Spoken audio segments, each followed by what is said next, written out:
एक मूरखपुर नाम का गांव था। वहाँ रहता था मन्नू नाई। मन्नू की खुद की नाई की दुकान थी, पर मन्नू बहुत ही आलसी था। एक दिन उसके पास एक आदमी आता है। अरे मन्नू भाई, जरा बाल काट दो। तनिक हम बिजी हैं, बाद में आइएगा। अरे तुम तो सो ही रहे हो, कहाँ हो बिजी? अरे कहाँ ना, बिजी हैं, बाद में आइएगा, जाइए यहाँ से। एक दिन मन्नू की पत्नी दुकान पर आई और उसने देखा कि हमेशा की तरह मन्नू सो रहा है। सुनो भैया, जरा बाल काट दोगे? हम तनिक बिजी हैं, जरा बाद में आइएगा। क्या बिजी बिजी लगा रखी है, सारे दिन सोते रहते हो, उठो और जाओ यहाँ से। अरे अरे भगवान, मार क्यों रही हो? अरे अरे ये क्या कर रही हो? मैं जाता हूँ, छोड़ो। अरे रुको, निकलो यहाँ से, और जब तक कुछ पैसे कमा कर नहीं लाते घर मत लौटना। बड़े आए बिजी वाले। हाँ। मन्नू ने अपना सामान उठा लिया और वो चल पड़ा।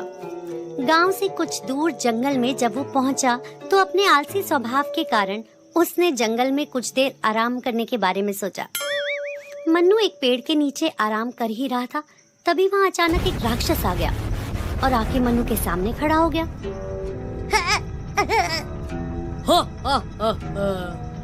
बहुत दिनों के बाद कोई इंसान हाथ आया है। आज मैं भरपेट खाना खाऊंगा। ये तो मुझे मार ही देगा। मन्नू, हिम्मत से काम ले, कुछ सोच मन्नू, कुछ सोच। तभी मन्नू को कुछ सूझा। देखो, तुम यहाँ से चले जाओ, हमसे पंगा ना लो। तुम जानते नहीं हम कौन हूँ। तुम एक इंसान हो और मैं तुम्हें खाने वाला हूँ। हम कोई सामान्य इंसान नहीं है, हम तुम्हारे जैसे राक्षसों की आत्मा पकड़ते हैं। आत्मा? अभी तक हमने 99 राक्षसों की आत्मा पकड़ी है और अब तुम्हारी पकड़ के पूरे हो जाएंगे 100। ये कैसे मुमकिन है? अभी दिखाता हूँ। अक्कड़ बक्कड़ बम्बे वो, राक्षस की आत्मा वश में हो। अक्कड़ बक्कड़ बम्बे वो, राक्षस की आत्मा वश में हो। ऐसा बोल मन्नू अपनी थैली से अपना आईना बाहर निकालता है और राक्षस को दिखाता है। राक्षस खुद की परछाई को अपनी आत्मा समझ लेता है और डर जाता है।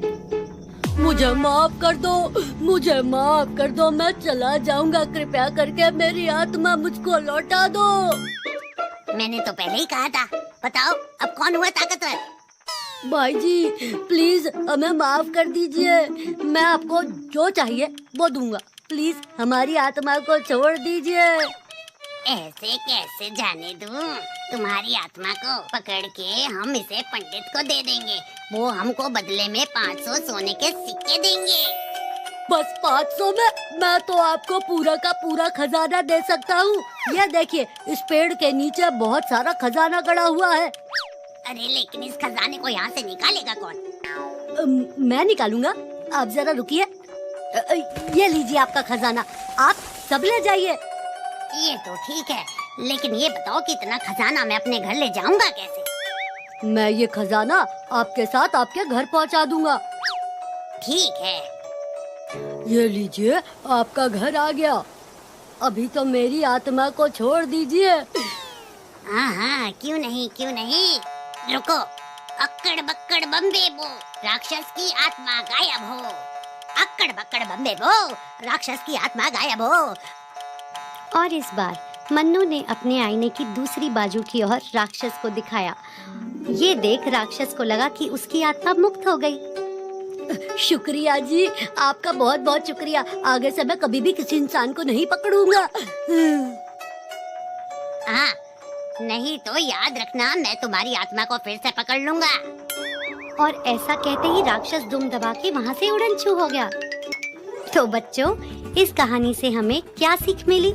यही कि हमें बिल्कुल आलसी नहीं होना चाहिए और मुश्किल समय में समझदारी से काम लेना चाहिए।